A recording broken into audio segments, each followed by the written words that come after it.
You know, it's probably one of the most common interactions anyone has with law enforcement, a simple traffic stop. This one happened on a quiet night in Davenport, Iowa. But what started as routine quickly spiraled into a roadside arrest, a federal lawsuit, and a really big debate about where drivers' rights end and where an officer's authority begins. And this is the moment all that tension just boils over. It's a direct challenge from an officer, a line drawn in the sand right there on the side of the road. But see, this isn't the start of the story. It's the explosive middle. And it just makes you ask, right? How does a minor traffic violation escalate to the point where you're being threatened with jail time? To really get what's going on here, we've got to rewind and go back to the very beginning of the whole encounter. Okay, Section 1, a stop sign standoff. Let's go back to that initial moment, which all kicked off with a single, alleged moving violation. So it all starts out about as normal as you can imagine. An officer pulls over the driver, Scott Campbell, and asks for the usual stuff: license, registration, insurance. Campbell complies, but he does it by holding his documents up against his closed window for the officer to see. And believe it or not, that simple action, that was the tipping point for this whole thing. So Section 2 is what we're calling the present-only dispute, because what happened next was a war of words, a fundamental disagreement that all came down to the meaning of a single word: present. What does it actually mean to present your documents to an officer? So look, the whole argument boiled down to this one thing. Campbell was arguing that by holding his documents up to the window, he was legally presenting them. The officers, on the other hand, insisted that to comply, he had to physically hand them over. This one little disagreement became the line in the sand.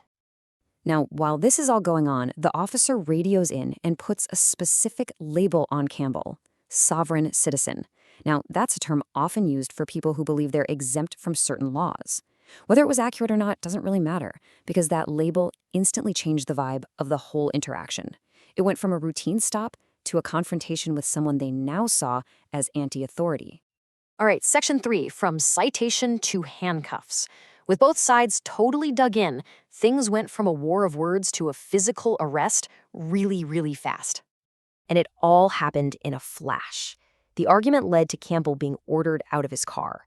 Then, and you can see this on the body camera footage, there's this subtle hand signal between the officers right before they move in and put him in handcuffs. So, what was the official reason for all this? Well, when Campbell asked why he was being arrested, the officer told him it was for the initial infraction, failing to obey the stop sign. So get this, he wasn't arrested for the argument over the license, but for the original minor ticketable offense. Next up, Section 4, the supervisor arrives. So with Campbell now sitting in the back of the police car, a supervisor, Sergeant Piper, is called to the scene to review the whole situation.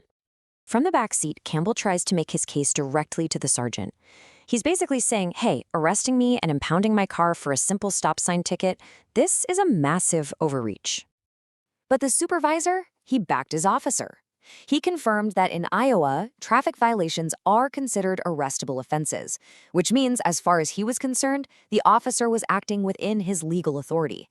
From the department's perspective, the arrest was totally by the book. And with the supervisor's approval, that was pretty much it for Campbell's night.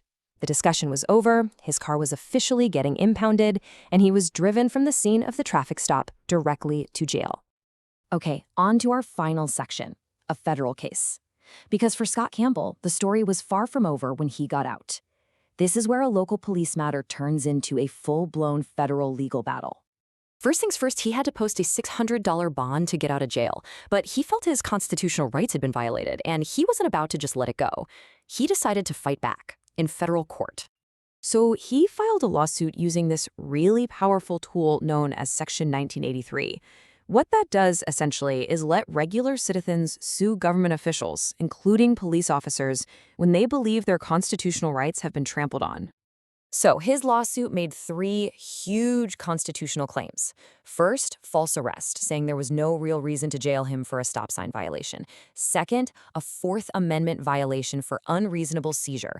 And third, and this is a big one, First Amendment retaliation, the idea that he was arrested not for a crime, but as punishment for daring to question the officer's authority. And the lawsuit didn't stop there. It also brought up another layer, pointing to the arresting officer's alleged history of similar situations that escalated. The complaint suggests this wasn't just a one-time thing, but maybe part of a pattern of turning minor incidents into major confrontations.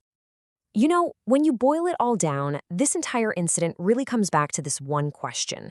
It forces us all to look at that blurry line where enforcing the law can cross over into an assertion of personal authority. Is it about procedure or is it about pride? That's the question at the very heart of this case, and now it's up to a federal court to try and find the answer.